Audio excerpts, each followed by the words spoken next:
There are major upgrades that are coming to the Bitcoin protocol that are not like required by any means, but it will add some new abilities that I think will be very helpful for a lot of people. Jimmy, what's the number one secret to, I guess, to the current state of Bitcoin, and maybe the next 6 to 12 months of where you see the technology, where you see the coin, where you see the assets going right now? Yeah, so there's a major soft fork upgrade that's happening to Bitcoin, and it's called Taproot. And the full sort of extent of what it will enable isn't really apparent right now, because a lot of wallets and exchanges and so on aren't really taking advantage of it because it's not active on the network yet. But I think we'll see that play out over the next 2 or 3 years. Suffice it to say, it will give a lot more ability to have a little more privacy on chain. It will make the Lightning Network or layer 2 solutions a lot faster and better. I mean, these might sound like gobbledygook if you're not in the industry, but this is what I sort of like swim in every day. So it's that's how I would describe it. There are major upgrades that are coming to the Bitcoin protocol that are not like required by any means, but it will add some new abilities that I think will be very helpful for a lot of people. Very good. If Bitcoin or cryptocurrency world, if it was a 9-inning, let's say baseball game, what inning do you think we're in right now, and why? I would say maybe second inning. I think the first inning was sort of like the initial sort of enthusiasm stage. But yeah, we're still very, very early. The latest numbers I've heard, something like 6% of the US has some exposure to cryptocurrency. And by the way, I do make a distinction between cryptocurrency and Bitcoin. I tend to view Bitcoin very differently than all the other altcoins, largely due to the decentralized nature of Bitcoin, whereas all the altcoins seem to have a single point of failure, what I would call centralized. So there is a difference there. But regarding Bitcoin, I would say we're in the second inning because we are still early. Not that many people are really involved in it. It's kind of like, I would say, internet circa 1995, 1996 or something like that, where a lot of people were talking about it, but not necessarily like actually on the internet, although some people were, obviously. Yeah, no, that makes sense. So the second inning, it's interesting, only 6% of the US has some, and that's interesting to me about the altcoin versus the decentralized aspect of Bitcoin versus centralized. Would you dive into that a little bit more, or just because I think that's really important to understand?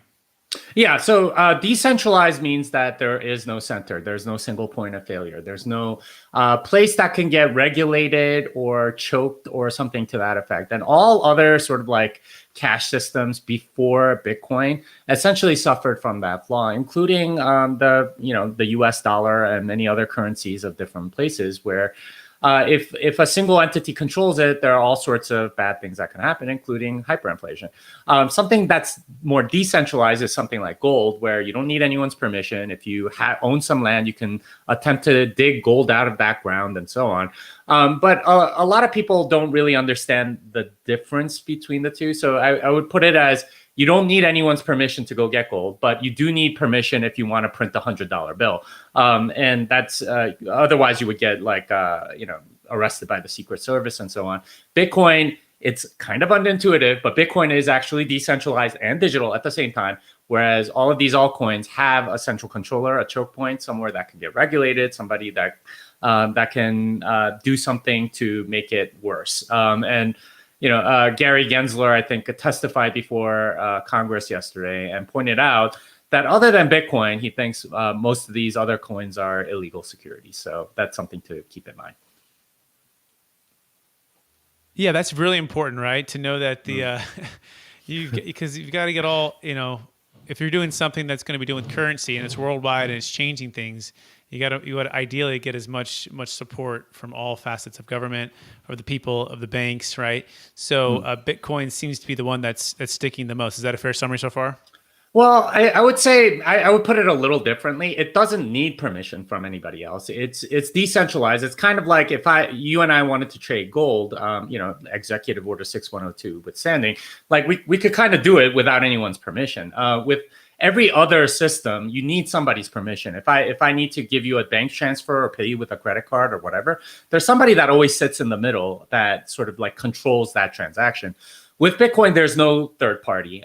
With a lot of these altcoins and so on, so say something like the Poly network, which had a major hack a few weeks ago for $600 million. Somebody basically was able to use a loophole in the smart contract to drain it of $600 million.